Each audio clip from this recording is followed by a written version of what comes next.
ایمان کی ہے اور ہدایت کی دولت ہے۔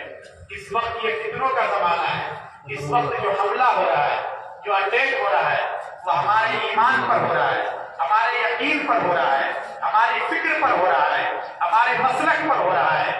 اس لیے اس کی بہت زیادہ ضرورت ہے کہ ہم اپنے ایمان کی حفاظت کی فکر کریں، اپنے ایمان کو بچائیں۔ یاد رکھیے، آج سے 150 سال پہلے یا 200 سال پہلے ہمارے اکابر علماء جو میدان میں آئے اور بزرگوں نے جگہ جگہ جو مدرسے قائم کیے، آپ کا یہ مدرسہ بھی قائم ہوا، اتنا بڑا عظیم ادارہ قائم ہوا، اور دارالعلوم دیوبند ان سب سے پہلے جو قائم ہوا، یہ کیوں قائم کیا گیا تھا؟ یہ صرف اور صرف ایمان کی حفاظت کے لیے، دین کی حفاظت کے لیے۔ کیونکہ انگریز جو اس ملک میں آئے تھے، انگریز یہاں کی صرف سطح پر قبضہ کرنے کے لیے نہیں آئے تھے، یہاں کی دولت کو ہتھیانے کے لیے نہیں آئے تھے، بلکہ جہاں جہاں انگریزوں کا قبضہ ہوتا تھا وہ پادریوں کے پلٹن اتار دیا کرتے تھے۔ صرف آگرہ میں پورا محلہ مرتد ہو گیا تھا، کوئی مسلمان نہیں رہا تھا پورے محلے میں۔ ان حالات میں اللہ نے ہمارے بزرگوں کے دل میں یہ بات ڈالی اور اللہ کے فضل سے ان حضرات نے دارالعلوم دیوبند کی بنیاد رکھی۔ دارالعلوم دیوبند نے اور اس کے شاخ جو جگہ جگہ قائم ہوئی ہے، ان مدرسوں سے پڑھنے والے طلباء نے، یہاں کے فضلاء نے اور یہاں کے علماء نے اس ملک کو اسپین نہیں بننے دیا، اور ان کی برکت ہے کہ آج الحمدللہ اس ملک میں خانقاہیں قائم ہیں، اس ملک میں مدرسے قائم ہیں، اس ملک میں مسجد کے مینارے قائم ہیں، اس ملک میں ہمارے چہروں پر داڑیاں ہیں، ہمارے سروں پر ٹوپیاں ہیں۔ یقیناً یہ بزرگوں کا فیض ہے، اس لیے ہمیں ان بزرگوں کا احسان مند ہونا چاہیے۔ اس وقت بھی جو سب سے بڑا مسئلہ ہے وہ ہمارے ایمان اور عقیدے کے تحفظ کا مسئلہ ہے۔ ہم سب کو بہت حساس ہونا چاہیے، اور یاد رکھیے صرف اپنی فکر نہیں کرنی ہے، اپنی نسلوں کے ایمان کی فکر کرنی ہے، اپنے بچوں کے ایمان کی فکر کرنی ہے۔ حضرت یعقوب علیہ السلام اس دنیا سے جا رہے ہیں، ان کے بیٹوں میں بڑے بڑے ملٹی ملینر ہیں، ان کے بیٹوں میں بڑے بڑے اس وقت کے جتنے منتری ہیں ان کی کوئی حیثیت نہیں، وہ اس وقت کی ایک بہت بڑی حکومت کے مالک ہیں، خزانے کی چابی ان کے پاس ہے۔ ان بیٹوں کو جمع کر کے حضرت یعقوب علیہ السلام نے یہ نہیں کہا کہ میرے باپ کاروبار کا کیا ہوگا، یہ نہیں پوچھا کہ تم حکومت اور سلطنت کیسے چلاؤ گے، اس لیے کہ یہ سب چیزیں ہوتی رہیں گی۔ حضرت یعقوب علیہ السلام نے، حالانکہ نبی ہے، انہوں نے اپنے بچوں کی تربیت کر رکھی ہے، ان کے بچوں میں نبی ہیں، اولیاء اللہ ہیں، اللہ کے نیک بندے ہیں، پھر بھی وہ اپنے بچوں سے پوچھ رہے ہیں ماں تعبدون من بعدی، بیٹو یہ بتاؤ میرے بعد تم کس کی پرستش کرو گے؟ تم ایمان پر قائم رہو گے یا نہیں رہو گے؟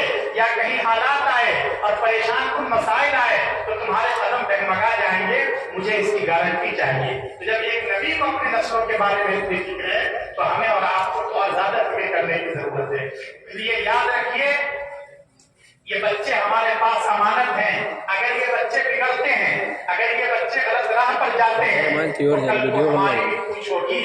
اور شریعت میں اس لیے ماں باپ کو جو ذمہ داری دی گئی ہے ہمارے اور آپ کے ذہنوں میں کیا ہے کہ جب بچہ پیدا ہو جائے، چلنے پھرنے کے قابل ہو جائے، بولنے لگے، تو باپ کی ذمہ داری ہے کہ بچے کو اچھی تعلیم دے، اچھی تربیت دے۔ ہمارے ذہنوں میں یہی ہے نا، اردو تو سمجھ رہے ہیں آپ حضرات؟ ایسا نہیں ہے، شریعت میں بہت پہلے سے ماں باپ کی ذمہ داری ہے۔ ایک نوجوان ہے ابھی جو ہمارے چشمے والے بیٹھے ہیں، نکاح ہو گیا، شادی ہو گئی، کیا نام ہے؟ یہ عبدالشکور، ماشاء اللہ یہ عبدالشکور ہے، یہ جوانی کی عمر کو پہنچ گئے اور رشتہ آنے لگا۔ تو یہ عبدالشکور، شریعت کیا کہتی ہے اس کو اچھی طرح سمجھیے کہ یہ جب رشتہ آنے لگے تو عبدالشکور کے ماں باپ آزاد نہیں ہیں کہ جس سے چاہیں اس سے رشتہ طے کر دیں، نہیں کر سکتے۔ پیارے آقا صلی اللہ علیہ وسلم نے یہ ہدایت دے رکھی ہے، آپ نے سمجھا رکھا ہے کہ دیکھو صرف یہ نہیں کہ جس کی شکل و صورت تمہیں اچھی لگے تم اس کو اپنی بیوی بنا لو، اپنی بہو بنا لو، بلکہ یاد رکھو آئندہ اللہ تعالیٰ تمہیں جو اولاد دیں گے، جو بچہ ابھی پیدا نہیں ہوا ہے، جو بچی ابھی اس دنیا میں نہیں آئی ہے، اس کا کوئی نام نہیں، اس کا کوئی نشان نہیں، لیکن اس پیدا बच्ची का अब्दुल के ऊपर यह हक है कि अपने लिए रिश्ते के वक्त ऐसी लड़की का इंतखाब करे जिसमें दीनदारी हो, जिसमें तकवा हो, जिसमें अल्लाह का खौफ हो, जिसकी निगाहें नीची रहती हो। क्यों? इसलिए कि अगर वो दीनदार लड़की से बनेगा, वो शेख अहमद अली बनेगा, वो अल्लाह का नेक बंदा बनेगा। लेकिन अगर ये सिर्फ अपनी पसंद की वजह से ऐसी लड़की को बीवी बनाता है जिसमें दीनदारी नहीं है, जो बगैर पर्दे के शॉपिंग करती है, जिसकी जबान कैंची की तरह चलती है, हर वक्त मोबाइल के स्क्रीन पर उसकी उंगलियां चलती रहती है, वो फिल्में देखती है, नंगी तस्वीरें देखती है, वो कुरान नहीं पढ़ सकती, उसके अंदर दीनदारी नहीं, तो उसकी गोद से जो बच्चा जन्म लेगा और उसकी गोद में जो बच्चा पलेगा और पढ़ेगा, आमतौर से वो शैतान तो होता है, अच्छा इंसान नहीं होता। इसलिए अब्दुल की यह जिम्मेदारी है कि आइंदा पैदा होने वाले बच्चों के खातिर इसे सिर्फ अपनी पसंद से काम नहीं लेना है, बल्कि दीनदारी को बुनियाद बनाना है। ये माँ बच्चे का हक है कि हर आदमी शादी के मौके पर दीनदारी को बुनियाद बनाए। लेकिन हमारे यहाँ शुरुआत ही गड़बड़ हो जाती है। शादी के मौके पर तो ऐसा लगता है कि बिल्कुल बेलगाम हो जाते हैं। उस दिन दीन कहाँ है, शरीयत कहाँ है? जब जलसे में वीडियोग्राफी हो रही है और यहाँ जब फोटो खींचे जा रहे हैं तो शादी के मौके पर तो ऐसा लगता है कि जैसे अल्लाह मियाँ है ही नहीं। उस दिन कितनी वीडियोग्राफी होती है, कितनी बेपर्दगी होती है। बहुत से बदकिस्मत नौजवान ऐसे भी हैं और ऐसे अहमक नौजवान हमारी सोसाइटी में आज भी हैं कि आज भी उनकी शादी के दिन पटाखे फोड़े जाते हैं, नाच होता है, उस दिन डीजे बजाए जाते हैं, अल्लाह और उसके रसूल की शरीयत का मजाक उड़ाया जाता है। याद रखो नौजवानों, शादी के जरिए नए जीवन की शुरुआत होती है। अगर उस दिन तुमने अल्लाह के अहकाम का मजाक उड़ाया तो फिर ये उम्मीद मत रखो कि शादी के नतीजे में तुम्हारे घर में खैर आएगा, तुम्हारे घर में सुकून आएगा, तुम्हारी जिंदगियों में बरकत आएगी, बल्कि फिर मसाइल पैदा हो जाते हैं, परेशानियां पैदा हो जाती हैं। इसलिए ये जो शादी है ये बहुत अहम मरहला है।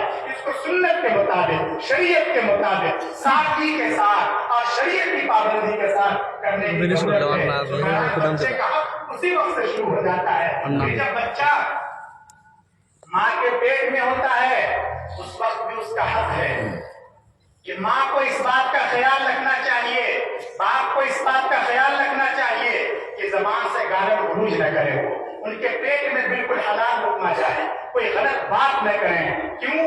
आदमी ये सोचता है कि अभी तो बच्चा पेट में है या बच्चा माँ की छाती से दूध पी रहा है। नहीं, माँ बाप के अखलाक का और करेक्टर का बच्चे के ऊपर असर पड़ता है। इसलिए माँ बाप की जिम्मेदारी है कि वो बच्चों के लिए अपने आप को दीनदार बनाए। फिर जब बच्चा पैदा हो जाए और बोलने लगे, उसका पैदा होते ही उसका अच्छा नाम दिया जाए, बोलने लगे उसे हम कलिमा तय्यबा सिखलाएं, पढ़ने के काबिल हो जाए हम उसे कुरान करीम पढ़ाएं, हम उसे तौहीद सिखलाएं, हम उसे आखिरत के बारे में बताएं।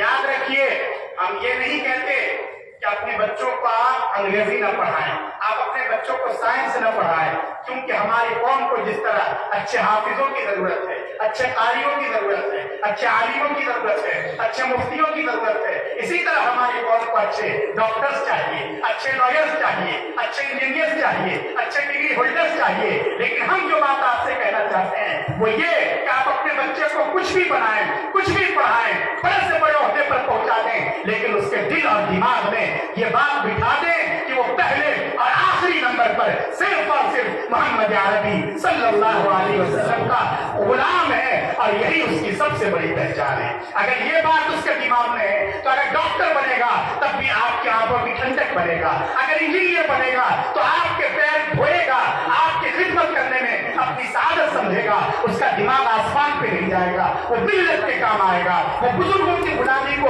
अपने लिए सादत समझेगा। इसलिए सबसे पहले अपने बच्चों को दीनदार बनाने की फिक्र करना है, वरना अजीब बात है। याद रखिए, अगर हमने अपने बच्चे का अच्छे स्टैंडर्ड के इंग्लिश मीडियम में दाखिला करा दिया, हमने अपने बच्चे को अच्छी तालीम दिला दी, लेकिन हमने अपने बच्चे को अखलाक नहीं सिखाया, मरने के बाद वाली जिंदगी के बारे में नहीं बतलाया, आखिरत के बारे में नहीं बतलाया, कब्र में क्या सवाल होगा उसके बारे में नहीं बतलाया, और कल को वो बच्चा बड़े होने के बाद अगर वो खड़े होकर पेशाब करता है, अगर वो सूर्य नमस्कार करता है, अगर वो गलत किस्म के अहवाल और गलत किस्म के अखलाक इख्तियार करता है तो याद रखिए तन्हा वो जिम्मेदार नहीं होगा, बल्कि उसके साथ साथ माँ बाप भी जिम्मेदार होंगे। इसलिए हमें अपनी जिम्मेदारियों को समझना है, हमें अपने बच्चों के अखलाक और तरबियत की फिक्र करना है। अगर हम अपने बच्चों की देखरेख नहीं करते, और आज हम देख रहे हैं हमारी सोसाइटी कहाँ जा रही है, क्या अपने बच्चों की तरबियत नहीं हो पाती। हमारे ये बच्चे अभी सिर्फ 14-15 साल के होते हैं, ये गुटखा खाने लगते हैं, ये तंबाकू खाना शुरू कर देते हैं, बल्कि हमारे समाज के बच्चे, हमारे नौजवान अब नशा करने लगे। आपको मालूम है, ऐसा नहीं है कि सिर्फ दूसरी कम्युनिटी और दूसरे मजहब के मानने वाले नौजवान लड़के और लड़कियां इस तरह की हरकतें करते हैं, हमारे मुस्लिम बच्चे ये नशा करते हैं। याद रखिए नशा हराम है, इस्लाम के खिलाफ बगावत है, और नशा का मतलब समझिए, शराब का मतलब समझिए। हम चाहे उसे शराब कहें, हम चाहे उसे बियर कहें, हम चाहे उसको उतारें, नशा अपने जिस्म में पहुंचाए वो हराम है और उससे बचा नहीं जा सकता। लेकिन हमारे नौजवानों कहते हैं कि सट्टेबाजी करते हैं, फिर हमारा माशरा कहाँ जाएगा। तो इसलिए हमें इन चीजों पर तवज्जो देने की जरूरत है। ये जो मदरसे हैं, ये मदरसे इसलिए कायम किए गए हैं, इन मदरसों में हम अपने बच्चों को अखलाक सिखलाते हैं, हम अपने बच्चों को दीनदारी सिखलाते हैं। हमारे पास जो बच्चे आते हैं छोटे छोटे, हम इन बच्चों को बताते हैं कि देखो प्यारे बच्चों, अपने माँ बाप का एहतराम करो। तुम चाहे कितने ही बड़े हाजी साहब बन जाओ, कितने ही बड़े नमाजी बन जाओ, लेकिन याद रखो सवाल ये है कि तुम्हारा खुदा तुमसे राजी है या नहीं। इसका